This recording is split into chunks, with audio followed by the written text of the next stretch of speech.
whoever they pick, I believe they're gonna hit on. I don't think they'll be able to miss. When you believe you have the guy, do whatever it takes to get him. I don't care what it is. They don't have a franchise quarterback right now in Detroit, and as much as I want a pass rusher, I can respect at least the idea that, hey, we're spending the number 2 overall pick on possibly the future of this franchise. I don't believe Brad Holmes is gonna miss on a quarterback.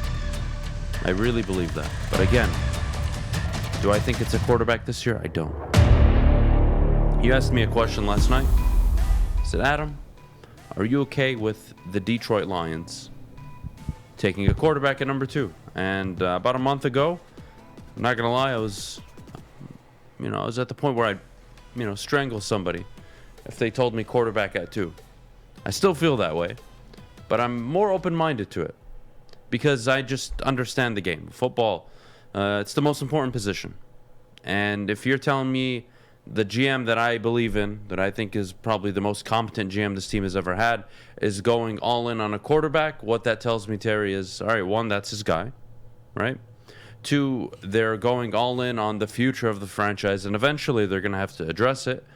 And number 3, again, it's the most important position in football. And I may not agree with it, and I don't have to like the pick, but I can at least understand it and be like, you know what? I would have preferred an edge rusher at number 2, but you know what? All right, Malik Willis, Kenny Pickett, whoever they're going to end up falling in love with, I can respect it. And it also gives me clarity, right? I think a lot, what we see in the NFL, a lot of teams, ownership, GMs, coaches, they make decisions, Terry, and they never offer clarity. Right now in Carolina, is anybody clear on their situation? No.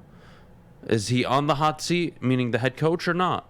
Are they in for the quarterback market or not? Is Sam Darnold the quarterback or not? Those kind of situations, I think, are worse than what you even had with Matt Patricia, because you just aren't sure of the direction you're going in. Matt Patricia, you were going into the gutter. Like, all right, it's going to be bad. Here we are. And we knew the moment he left, it was going to be a process to get everything back to normal. Fine, here we are. When you don't know what's going on or you're not sure of, see, what would make me question, Terry, what the hell is going on is if they take a secondary player. But if they take a quarterback, that is the most important position in football. And if they miss on it, that is a conversation for another day. But if they take the kid, yeah, I'm not going to be overly upset. I won't like it. But then again, I don't have to like it. And if he ends up being a damn good quarterback, well, then I'll love it. And I'm going to love the idea that, you know what, they're trying to fill a position of need. That is a quarterback. They don't have a franchise quarterback right now in Detroit. And as much as I want a pass rusher, I can respect at least the idea that, hey, we're spending the number 2 overall pick on possibly the future of this franchise. Well, when we had young Scott Bischoff on, before talking to him, I was adamantly against it. But he said something that he thought this is the next Michael Vick. And I hope he meant the next Michael Vick without the dogs and all that stuff. But if this guy is the next Michael Vick or anything close to it, then I'm okay with going for it, because I know the quarterback class is not considered great this year. But would you rather get the best quarterback this year or the 4th or 5th best quarterback next year? Can I be honest with you? I don't mean this in a disrespectful way. Mm-hmm. I hate when people ask me that, and I want to punch them in the face. I'll tell you why. Going into the 2017 draft, I believe, or 2016, probably 2017, Patrick Mahomes, Deshaun Watson, Mitchell Trubisky, we know the story. The 3rd quarterback taken off the board, I believe, that year was Deshaun Watson. So in theory, some years, the 3rd quarterback taken, or the best quarterback on the board, depends on what your board looks like, ends up being the best quarterback. Mac Jones right now looks like the most ready quarterback, even though he went to the best situation. We've seen Dak Prescott, 3rd round. He was the 5th or 6th quarterback taken in that draft. But he wasn't ended up being the best 5th one. or 6th best. You would have to believe that Brad Holmes knows what he's talking about. Even if a guy is listed as the 3rd or best quarterback, he would pick that guy because he knows he's the best guy. He's better than the first one. Yeah, right. That's kind of where I'm going with this is, just because Malik Willis is the cream of the crop right now, or next year everyone's falling in love with C.J. Stroud and Bryce Young already. Yeah, no. Whoever they pick, I believe they're gonna hit on. I don't think they'll be able to miss. I don't believe Brad Holmes is gonna miss on a quarterback. I really believe that, and I got a lot of faith invested in him. Obviously, he's done a lot of good things so far here in Detroit. But again, do I think it's a quarterback this year? I don't. Adam, well, if you had to trade the number 12 pick, the number 28 pick, and next year's first round pick, would you trade all that to get a quarterback when you could just get one this year? You know what? Maybe you're right. Maybe that's an unfortunate consequence. But if I told you that the quarterback this year isn't going to work out and the one next year does, well, then you tell me, I'd give up anything for it. And that's kind of my whole point, is when you believe you have the guy, do whatever it takes to get him. I don't care what it is. If it means spending the number 2 overall pick, Terry, I can get behind it. And if it means trading 3-4 first-round picks next year to get the guy, I'm game for it. You think there's not a single team in this league right now that needs a quarterback that 3 years ago wouldn't have traded 5-6 first-round picks for Joe Burrow? Oh, they would. Absolutely. But here's what I've heard in this town the last 14, 15 years about the quarterback position. It's not the right time. It's not the right time. When is the right time? And I get that frustration. And again, you've had the guy before, but you were never able to build a roster or a coaching staff around him to actually win. Outside of maybe 1 year, but the coaching wasn't even up to snuff. The point is, we've seen it work and not work. And if you look around the league, everybody's got a stable front office that's successful, a good head coach. Doesn't have to be great, a good one, respected around the league. And then, of course, they got a quarterback. Those are the 3 components. And right now, people believe you have the GM. Terry, they are not sure, but we'll see how Dan Campbell turns out, right? It's fair to say that. I think there's still questions, but that's not a bad thing. He's only in his 2nd season now. And then, of course, Jared Goff, I know I can win football games with him, but he will not take me to the Super Bowl. He will not overcome 4 fumbles by my offense in an NFC divisional round game. He will not lead me on 3 fourth-quarter comebacks in the playoffs. I don't believe that's the case with Jared Goff. So, yeah, I'm looking for the guy. Mahomes. Brother, I can tell you're from Detroit.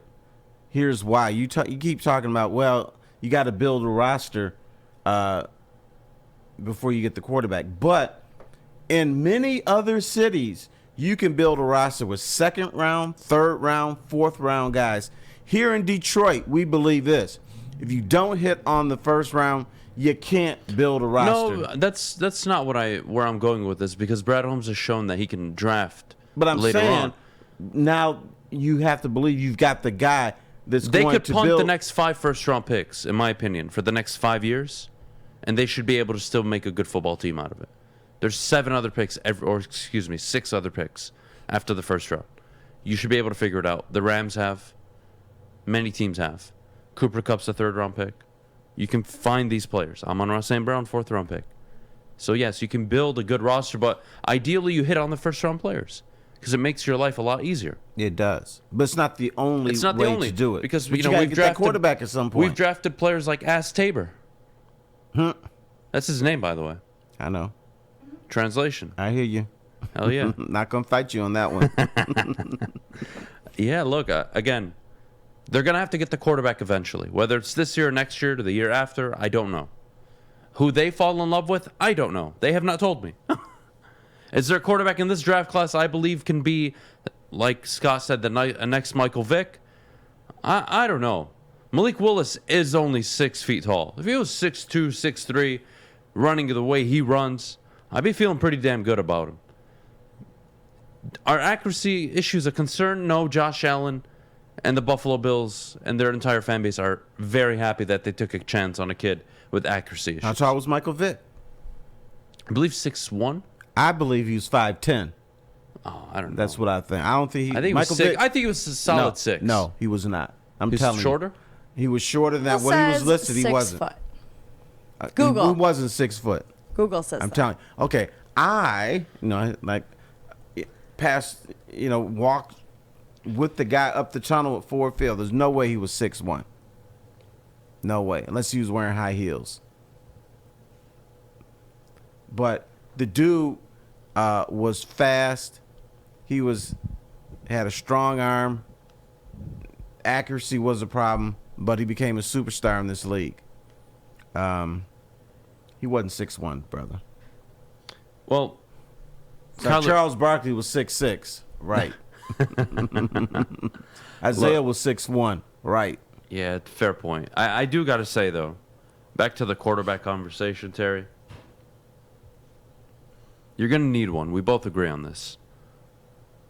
You do have a bridge quarterback. See, a lot of these teams, they don't have a guy in place right now. And they're sitting there making deals, trading, trying to find a guy. Mm-hmm. You could end up with Drew Lock being the starting quarterback for your team. It's not a good thing. And again, we talk about building a culture, Terry. You got to win football games, don't you? You do. What's your goal here? Define goal for the season or long term? Long term. Long term, my goal is to build an NFC contender.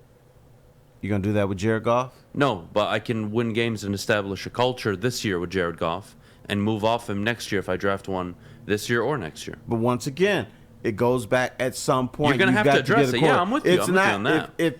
If Jared Goff was the guy that's gonna take you to a Super Bowl, he's gonna win your games to build a culture, then the urgency to get a quarterback wouldn't be that great. Oh, of course. But Everyone knows this is not the guy. Absolutely. But he is a guy that, again, that you can establish an identity with, right? You can build something. I'm not saying it's a finished product, but you could build something a year or two from now, Terry, where there is that guy who sat for a year. Or just a rookie coming out of college. And he walks in immediately, and it works. Guys, do I have to remind you? Here, I'll ask a question before I even say it. What do you think of Dak Prescott? Give him a grade as a quarterback. B minus? C plus quarterback? Now, I'm going to say B. Okay, solid B. I'm okay with that. Coming out of college, third-round pick, right? Correct. Tony Romo gets hurt, and they go on a beautiful win streak. And he obviously takes over the starting job. He wasn't a polished passer. He wasn't an accomplished, dynamic quarterback. You know what he was? He was just enough. And that's a guy that was, again, yes, taken in the third round. Expectations are different when you're taken later on than when you're taken in the first. But the point is, you can come into the league if you've built a good roster, Terry, and your quarterback should be able to find success. With that said, now we're questioning, is Prescott the guy? I think they're looking. Yeah, well, he's not. Right. So to get the right guy, the finished product, is very, very difficult because the way this league is. Back in the day, the 70s and 80s, defensive players were good, but they weren't as athletic as they are now. They weren't playing on turf. They didn't hit as hard. It's a different culture, so that quarterback has to think faster. He doesn't have time to sit back there and pat the ball unless he's playing against the Detroit Lions. And that's another thing that you're trying to eradicate here. The fact that the Lions don't put pressure on you. So it's a different ball game now. So it's more difficult to hit on that quarterback. Because he can't be good. He's got to be great or borderline great. I'm with you on that.